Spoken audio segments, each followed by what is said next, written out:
ముందు మీడియాకి అదే మరి రాష్ట్ర ప్రజలందరికీ ధన్యవాదాలు. శిరస్సు వంచి నమస్కారాలు తెలియజేస్తున్నా. ఎందుకంటే నా సుదీర్ఘమైన రాజకీయ యాత్రలో ఈ 5 సంవత్సరాలు చూసిన ప్రభుత్వాన్ని నేను ఎప్పుడూ చూడలేదు. ఒక రంగం అని కాదు, ఒక వ్యవస్థని కాదు, ప్రజాస్వామ్య వ్యవస్థలన్నీ ఏ విధంగా ఇబ్బంది పడ్డాయో, ఏ విధంగా నిర్వీర్యం చేశారో మనం అన్ని చూశాం. అయితే మా ధ్యేయం ఒకటే, ప్రజలు గెలవాలి, రాష్ట్రం నిలబడాలి. దీనికోసం ఎన్ని త్యాగాలైనా సరే చేసి మళ్లీ భావి తరాల భవిష్యత్తు కోసం ముందుకు పోవాలని చెప్పి వెళ్ళాం. నేను చాలా ఎన్నికలు చూశాం. 10వ ఎన్నిక నిన్న. అంటే ఇన్ని ఎన్నికలు చూసిన అంటే ఎన్నికలు చూడడమే కాకుండా ఈ ఎన్నికలన్నీ at the helm of affairs ఉండి ఎప్పటికప్పుడు సమీక్షలు గాని ఇవన్నీ నిర్వహించడం కూడా చేశాం. రాజకీయాల్లో ఒడికిదుడుకులు సాధారణంగా ఉంటాయి. ఎవరు శాశ్వతం కాదు. దేశం శాశ్వతం, ప్రజాస్వామ్యం శాశ్వతం, రాజకీయ పార్టీలు శాశ్వతం, అధికారం అశాశ్వతం. రాజకీయ పార్టీలు కూడా సక్రమంగా ఉంటే మళ్లీ ప్రజలు ఆదరిస్తారు. లేకపోతే రాజకీయ పార్టీలు కూడా చాలా పార్టీలు కనుమరుగైపోయినాయి. వ్యక్తులు కనుమరుగైపోయారు, రాజకీయ పార్టీలు కనుమరుగైపోతాయి. కానీ ఇంత హిస్టారికల్ ఎలక్షన్ నేను ఎప్పుడు చూడలా. నా జీవితంలో చాలా ఎలక్షన్స్ ఫేస్ చేస్తే కానీ వేవ్ కనపడేది, వ్యతిరేకత కనపడేది. కానీ ఈ ఎలక్షన్లో ఎక్కడో అమెరికాలో ఉండే వ్యక్తి ఒక 5 లక్షలు 10 లక్షలు ఖర్చు పెట్టుకొని నేను రావాలి, ఓటేయాలి, రాష్ట్రం నిలబడాలి, ప్రజలు గెలవాలి అనే ఆవేదనతో వచ్చారు. ఎక్కడో పక్క రాష్ట్రాల్లో ఎక్కడో కడుపు నిండడం కోసం కూలి పనులకైనటువంటి వ్యక్తులు, పాచి పనులు చేసుకునే వ్యక్తులు సొంత డబ్బులు పెట్టుకొని నేరుగా ఇక్కడ రైల్వే స్టేషన్లో చూస్తే, బస్టాండ్లో చూస్తే భోజనం కూడా ప్యాక్ చేసుకొని తీసుకొచ్చి ఇక్కడ భోంచేసి ఓటేసే పరిస్థితికి వచ్చారు. ఈ కమిట్మెంట్ ని ఏ విధంగా వర్ణించాలో నాకైతే అర్థం కాదు. ఏ విధంగా వాళ్ళని అభినందించాలో కూడా అర్థం కాని పరిస్థితి. అనేక ఎన్నికల్లో అనేక అనుభూతులు చూశాం. కానీ మేము అన్ని ఎన్నికల కంటే ఇది ఒక తెలుగుదేశం పార్టీ చరిత్రలో, ఆంధ్రప్రదేశ్ రాష్ట్ర ప్రజల చరిత్రలో సువర్ణాక్షరాలతో లిఖించదగ్గ ఎన్నిక. ఇది ఒక హిస్టారికల్ ఎన్నిక. ఆగస్టు క్రైసిస్ తర్వాత ఎన్టీ రామారావు గారు పార్టీ పెట్టిన తర్వాత 83లో మేము గెలిచాం. అప్పుడు 200 సీట్లు వచ్చాయి. కొత్తగా పార్టీ పెడతానే ఎన్నికలకు వెళ్లి 9 నెలలు అధికారంలోకి వస్తే 200 సీట్లు వచ్చాయి. 94లో మీరు ఒక్కసారి చూస్తే ప్రజా వ్యతిరేకం వల్ల 3 ముఖ్యమంత్రులు మారడం వల్ల ఆ రోజు మీరు ఎన్నికలు చూస్తే దగ్గర అపోజిషన్ పార్టీకి రిక్వైర్డ్ నెంబర్ అంటే అపోజిషన్ లీడర్గా వచ్చే స్టేటస్ రాకుండా వచ్చాయి. అవన్నిటిని వర్పించే విధంగా ఈసారి ఊహించని విధంగా వచ్చింది. అంటే దానికి కారణాలు నేను ఎక్కువ చెప్పక్కర్లేదు, అనుభవించిన ప్రజలకి అర్థమవుతుంది. ఎప్పుడైనా సరే ప్రజాస్వామ్యంలో ప్రాథమిక హక్కు మాట్లాడే స్వేచ్ఛ. ఆ స్వేచ్ఛనే కోల్పోవాల్సి వచ్చింది. అదే కాదు, బ్రతికే స్వేచ్ఛ, ఆస్తులు పెట్టుకునే స్వేచ్ఛ, ఇవన్నీ కోల్పోయే పరిస్థితి వచ్చింది. అందుకే మీరు చూస్తే మొన్న ఎలక్షన్లో సరే ఏ విధంగా మేమందరం కలిశాం అవన్నీ మాకంటే ముందు మీకే తెలుసు. కలిసినప్పుడు ఎవ్రీ ఈవెంట్ ఇవి వేదిక నుంచే ప్రారంభించాం. అక్కడి నుంచి ముందుకెళ్ళాం. ఆ రోజు చెప్పాం, ఈ రోజు ఒకటి చెప్తున్నాం. మా ఆలోచన ప్రజలు గెలవాలి, రాష్ట్రం నిలబడాలి. అంతవరకు సాధించగలిగాం. 55.38% ఓట్లు పడ్డాయి. దీంట్లో తెలుగుదేశానికి 45.60% పడ్డాయి. వైసీపీకి 39.37% పడ్డాయి. ఇది ఊహించినటువంటి ఒక్కొక్కసారి 95,000 మెజారిటీ. ఒకప్పుడు నేను చార్మినార్ ఎగ్జాంపుల్ చెప్పేవాడిని. చార్మినార్ అంటే అక్కడ ఎంఐఎం కంచుకోట, అక్కడ ఎప్పుడు ఎక్కువ ఓట్లు వచ్చేటివి. ఆ తర్వాత కుప్పం, సిద్దిపేట పోటీ పడేటి రెండో స్థానానికి. అప్పుడు కూడా 70,000, 80,000, 50,000 కాడ ఆగిపోయేవాళ్ళం. ఈసారి 95,000, 94,000, మళ్ళా 92,000, 91,000. మంగళగిరి లాంటి కాన్స్టిట్యున్సీ 91,000 మెజారిటీ. ఏ విధంగా అభివర్ణించాలో నాకైతే అర్థం కాదనమాట. అంత ఇదెళ్లిపోయినాయి. ఇవన్నీ చూసిన తర్వాత ప్రజలు ఇచ్చిన తీర్పు మీరు చూస్తే అహంకారం, నియంతృత్వం, విచ్చలవిడితనం, ఏదంటే అది చేస్తాననుకుంటే ప్రజలు క్షమించే పరిస్థితులు లేరు. అదే ఈరోజు నిరూపించే పరిస్థితికి వచ్చారు. ఒక మాటలో చెప్పాలంటే ఈసారి వీళ్ళు చేసింది గుణపాఠం పాలకులకు కాదు, అవినీతి అహంకారంతో ముందుకు పోయే ఎలాంటి ధ్వంసకారులకైనా ఇదే జరుగుతుందని నిరూపించారు ప్రజలు. దానికి మనస్ఫూర్తిగా అభినందిస్తున్నా. అదే సమయంలో 5 సంవత్సరాలు మా కార్యకర్తల పడిన ఇబ్బందులు, చాలా మంది స్లీప్లెస్ నైట్స్, కంటి నిండా నిద్రపోని పరిస్థితి. అక్కడి నుంచి నేను చూస్తే చాలా కడాన మనిషిని హింస పెడుతూ, నువ్వు ప్రాణంతో బతకాలంటే జై జగన్ అనమంటే జై తెలుగుదేశం, జై చంద్రబాబుని ప్రాణాలు వదిలిన సందర్భం చంద్రయ్య. ఇది తలుచుకుంటే ఆ కమిట్మెంటే, ఆ త్యాగాల ఫలితమే ఈరోజు ప్రజాస్వామ్యాన్ని కాపాడుకోగలిగాం.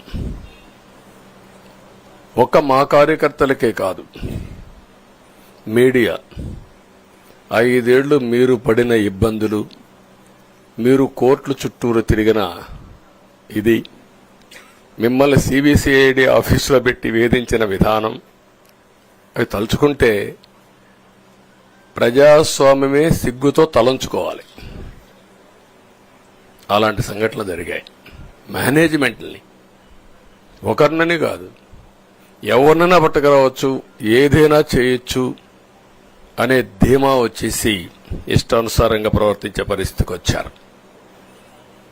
అదే సమయంలో ప్రజల మీద, మా పార్టీ మీద సరే, ఈవెన్ జనసేన, పవన్ కళ్యాణ్,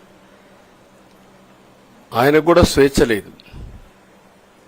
ఎక్కడైనా సరే విశాఖపట్నానికి వెళితే ఉన్న పళంగా విశాఖపట్నం నుంచి వెకేట్ చేయాలని తిరిగి, అంటే నగర బహిష్కరణ. ఒక నాయకుడిని నగర బహిష్కరణ చేస్తే కారణం చెప్పకుండా ఇంకా వేరే వాళ్ళ కథ ఏముంటుందో మనం ఆలోచించుకోవాల్సిన అవసరం ఉంది. కేసులు పెడితే ఎందుకు పెట్టావు కేసు అని అడిగితే దానికి సమాధానం చెప్పకుండా ముందు నిన్ను అరెస్ట్ చేస్తున్నాం, తర్వాత కేసు డీటెయిల్స్ ఇస్తా ఉంటారు. ఇలాంటి చాలా జరిగాయి. ఇవన్నిటికీ పరిష్కారం కోసం ఈరోజు మనం చూసిన తర్వాత ఇది మాకేదో అధికారం అని మేము అనుకోవడం లేదు, ఒక బాధ్యత. మేము పాలకులమే కాదు సేవకులం అని చెప్పి నినాదానికి శ్రీకారం చుట్టారు. ఇవన్నీ గుర్తుపెట్టుకొని పనిచేస్తాం. నేను చాలా స్పష్టంగా సూపర్ 6 ఇచ్చాం. అదే మాదిరిగా ప్రజాగళం ఎన్నికల మేనిఫెస్టో ఇచ్చాం. ఇవన్నీ కూడా ప్రజల్లోకి బాగా వెళ్ళాయి. ఒక హోప్ క్రియేట్ అయింది. ఇవన్నిటి ఫలితాలే నిన్నొచ్చాయి. అదే మాదిరిగా మేము ఇక్కడ మీరు చూస్తే ఒక పక్క తెలుగుదేశం పార్టీ మొట్టమొదటిసారిగా పవన్ కళ్యాణ్ గారు ప్రభుత్వ వ్యతిరేక ఓటు చేరడానికి వీలు లేదు, ఈ రాష్ట్రంలో మళ్ళా ప్రజాస్వామ్యాన్ని గాని ఈ రాష్ట్రాన్ని కాపాడుకోవాల్సిన బాధ్యత ఉందని చెప్పి ముందుకొచ్చి ఈ యొక్క కూటమికి బీజం వేశారు. వారిని మనస్ఫూర్తిగా అభినందిస్తున్నాం. ఆ తర్వాత బీజేపీ కూడా ఈ కూటమిలో భాగస్వాములై ముగ్గురం కూడా మీరు ఒక్కసారి ఆలోచిస్తే ఒకరు ఎక్కువ ఒకరు తక్కువ కాకుండా ముగ్గురం కలిసి పనిచేశాం. బేషిజాలు ఎక్కడా లేకుండా మేము ఏదైతే చెప్పామో ప్రజలు గెలవాలి, రాష్ట్రం నిలబడాలి, దీనికోసం పై స్థాయి నుంచి ఢిల్లీ నుంచి వచ్చినటువంటి బీజేపీ నాయకులు గాని, ప్రధానమంత్రి అమిత్ షా గారు గాని, ఇక్కడుండే పవన్ కళ్యాణ్ గాని, తెలుగుదేశం పార్టీ కేంద్ర నాయకత్వం నుంచి కింది వరకు అందరం కూడా ఒక ట్రూ స్పిరిట్ తో పనిచేశాం. 175 అసెంబ్లీలు, 25 అసెంబ్లీలు అన్ని పార్టీలకు సంబంధించిన సీట్లుగా ఎన్డీఏలో భాగస్వాములుగా ఒక బాధ్యతతో ముందుకు పోయాం. అందుకే ఈ అనూహ్యమైనటువంటి విజయాన్ని సాధించగలిగాం. ఇక్కడి నుంచి బాధ్యత ఉంటుంది. ఆ బాధ్యతని ఏ విధంగా చేయాలనో అవన్నిటి కూడా ప్రణాళికలు తయారు చేసుకుంటాం. అంటే ఈ 5 సంవత్సరాలు జరిగిన విధ్వంసం మీరు ఒకసారి చూసిన తర్వాత ఇది ఒక 30 సంవత్సరాలకు ఎంత డ్యామేజ్ చేయాలనో అంత డ్యామేజ్ జరిగింది. వ్యవస్థలు విధ్వంసమయ్యాయి. మొత్తం ఎకానమీ కుప్పగూలిపోయింది. అప్పులైతే ఎంత చేశారో ఇంకా లోతు పోతే తప్ప మనకు తెలియదు. ఎక్కడెక్కడ చేశారో ఏమేం చేశారో తెలియదు. ఇంకొక పక్క ఎక్కడికక్కడ సహజ సంపద, ఒక శాండ్ కావచ్చు, మినరల్ వెల్త్ కావచ్చు, లేకపోతే ఏదంటే అది ఇంకా మాకు అడ్డే లేదు, ఏమైనా చేయగలుగుతాం, ఎవరైనా అడ్డొస్తే తొలగించుకుంటా పోతామనే ధీమాతో ముందుకు పోయారు. కొంతమంది భయపడి రాలేకపోయారు, ఎదిరించలేకపోయారు. నా కళ్ల ముందర ఒక రైతు చూస్తే ఆ పొలం పక్క నుండి ఇసుక తీసేస్తే అక్కడ భూగర్భ జలాలు ఉండవు, వ్యవసాయానికి నీళ్లు కూడా కొరత వస్తుంది, పక్క నుండే పొలాల్లో కూడా నీళ్లు ఉండవు. కానీ మాట్లాడే సాహసం చేయలేకపోయాడు. ఆయన కళ్ల ముందర ఆయన పొలంలో మట్టి తీసుకుపోతా ఉంటే ఎదిరించలేని నిస్సహాయ స్థితికి వచ్చాడు. మా వాళ్లు పోతే హౌస్ అరెస్టులు చేశారు. ఇవన్నీ చెప్పుకుంటూ పోతే ఒకటి కాదు, చాలా జరిగాయి. అవన్నీ కూడా ఏ విధంగా చేయాలనో చేస్తూనే మళ్లీ వ్యవస్థలన్నీ కూడా పునరుద్ధరించాల్సిన బాధ్యత ఉంది. అదే మరిగా మాకు ఒక 4-5 రోజులు ఇవన్నీ చూసిన తర్వాత డెప్త్కి పోయిన తర్వాత మీరు పేపర్లో రాసినట్టు గాని మేము మాట్లాడినట్టు గాని ఒక లెవెల్లో ఆగిపోయినాయని నా ఉద్దేశం. ఎందుకంటే నేను రాజకీయాలు 40 ఏళ్లు చూశాను. ప్రభుత్వాలను మేము అధికారంలో ఉన్నప్పుడు చూశాను, బాగు చేసి మళ్ళా అపోజిషన్కి వస్తానే వీళ్ళు నాశనం చేస్తే మళ్లీ నేను అధికారంలోకి వస్తానే దాన్ని బాగు చేయాలంటే ఎన్ని కష్టాలు ఉన్నాయో నేను చూశాను.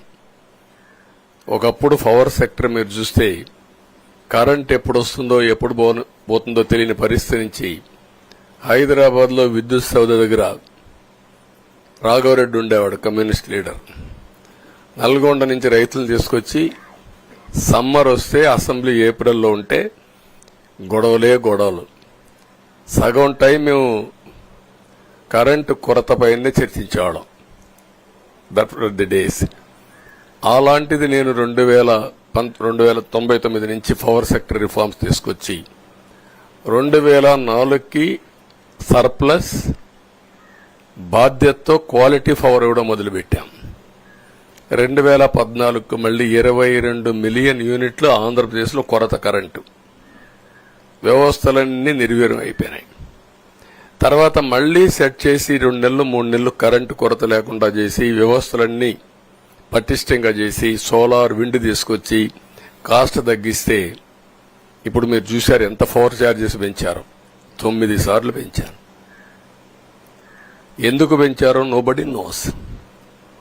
దానికి రీజనే లేదు. ఇప్పుడు ఎక్కడుందో దాన్ని ఎత్తుక్కుంటే ఎంత లోతు పోయిందో కూడా తెలియదు. దాన్ని ఏ విధంగా రిపేర్ చేయాలి, ఎంత డబ్బులు తెచ్చారు, ఏ పేరుతో తెచ్చారు, అవన్నీ ఒక వ్యవస్థను కాదు, సంబంధం లేని వ్యవస్థతో డబ్బులు తీసుకొచ్చి సంబంధం లేని డిపార్ట్మెంట్కి ఇచ్చారు. ఇలాంటి చాలా ఉన్నాయి. అవన్నీ ఇన్ కోర్స్ ఆఫ్ టైం మీకు కూడా చెప్తాం. అల్టిమేట్ గా ఇదేదో మేము అధికారం అంటే జుబిలియంట్ గా బ్రహ్మాండంగా ఉందనుకోవడానికి కాదు. ఒక బాధ్యతతో మా మీద ఎంత నమ్మకం పెట్టుకున్నారో ఈ ప్రజల్ని మళ్లీ ఒక దారి చూపించే మార్గం మేము చూపిస్తాం. ఇంకొక పక్కన మీరు ఒకసారి ఆలోచిస్తే ఇదే అసెంబ్లీలో నాకు, మా కుటుంబానికి, మా మిస్సెస్కి జరిగినటువంటి అవమానానికి నా జీవితంలో ఎప్పుడూ బాధపడలా. నా మీద బాంబులతో దాడి చేసినప్పుడు కూడా వీరోచితంగా ఎదుర్కొన్నా. 2003 సెప్టెంబర్, అక్టోబర్ నాకు ఇప్పటి కూడా జ్ఞాపకం. ఆ రోజు నా మీద బాంబులు చేసినప్పుడు చాలా ఒక పానిక్ రియాక్షన్లో కూడా నేను భయపడలేదు. అలాంటి వ్యక్తిని మీరు చూస్తే ఆ సంఘటన చూసిన తర్వాత ఇలాంటి కౌరవ సభలో ఉండడం కరెక్ట్ కాదని అసెంబ్లీలో చెప్పి దానికి కూడా మైక్ ఇవ్వకపోతే చెప్పేసి బయటొచ్చి ప్రెస్ కాన్ఫరెన్స్ చెప్పి అనౌన్స్ చేశాను. మళ్లీ క్షేత్రస్థాయిలో గెలిచి అసెంబ్లీని గౌరవ సభ చేసి అసెంబ్లీకి ఎంటర్ అవుతానని చెప్పాను. నేను ఏదైతే ఆ రోజు ఒక ప్రతిజ్ఞ చేశానో దాన్ని నిజం చేయడానికి ప్రజలు సహకరించారు. మామూలుగా సహకారం కాదది. నేను ఇన్ని సంవత్సరాలు చాలాసార్లు చాలా ఎలక్షన్లు గెలిచాం, కొన్ని ఎలక్షన్లో ఓడిపోయాం. ఎలక్షన్లో ఓడిపోయినప్పుడు నేను ఎప్పుడూ కుంగిపోలేదు. ఎలక్షన్లో గెలిచిన తర్వాత గంతులేయలేదు. నిబ్బరంగా ఓడిపోయినప్పుడు ఒక బాధ్యత ప్రతిపక్షంలో ఉండి పనిచేయాలి, గెలిపించినప్పుడు ఒక బాధ్యత ప్రజలకు మెరుగైన సేవలు అందించి వాళ్ళని ముందుకు తీసుకుపోవాలని ప్రయత్నం చేశాం. ఎప్పుడూ ప్రజాప్రచారణ ఉన్నాం. అలాంటిది జరిగిన తర్వాత ఈరోజు మళ్లీ ఇదే అసెంబ్లీకి నేను ఏదైతే చెప్పానో అది చేసి వెళ్ళడం అనేది ఒక తృప్తి, ఒక గౌరవం. ఆ గౌరవాన్ని నిలబెట్టిన ప్రజలను కూడా మనస్ఫూర్తిగా అభినందిస్తూ మీ రుణం తీర్చుకుంటాం. ఏ విధంగా పనిచేయాలో పనిచేస్తాం.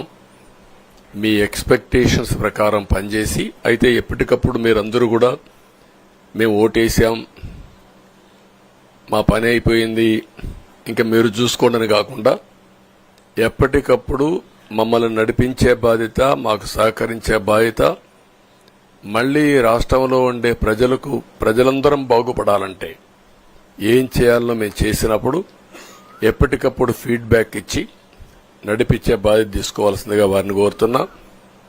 పవన్ కళ్యాణ్ గారిని మనస్ఫూర్తిగా అభినందిస్తున్నా. అదే మరి బీజేపీ అగ్రనాయకత్వాన్ని నరేంద్ర మోడీ గారిని, అమిత్ షా గారిని, ఇక్కడికి వచ్చిన అబ్జర్వర్స్ ని, ఇక్కడుండే పార్టీ అధ్యక్షురాలైనటువంటి పురంధేశ్వరి గారిని మనస్ఫూర్తిగా అభినందిస్తున్నా. వీళ్ళందరూ కూడా ఏదైతే ఒక స్ఫూర్తిని తీసుకున్నామో ఆ స్ఫూర్తితో టోటల్ గా ప్రతి ఒక్క కార్యకర్త సిన్సియర్ గా పనిచేయడానికి ఏ అభ్యర్థి ఉన్నా తమ అభ్యర్థిగా పాటించి బ్రహ్మాండంగా పనిచేశారు. వాళ్ళందరినీ అభినందిస్తున్నా. ఈరోజు మా విజయం మూడు పార్టీల కార్యకర్తల సమిష్టి కృషి.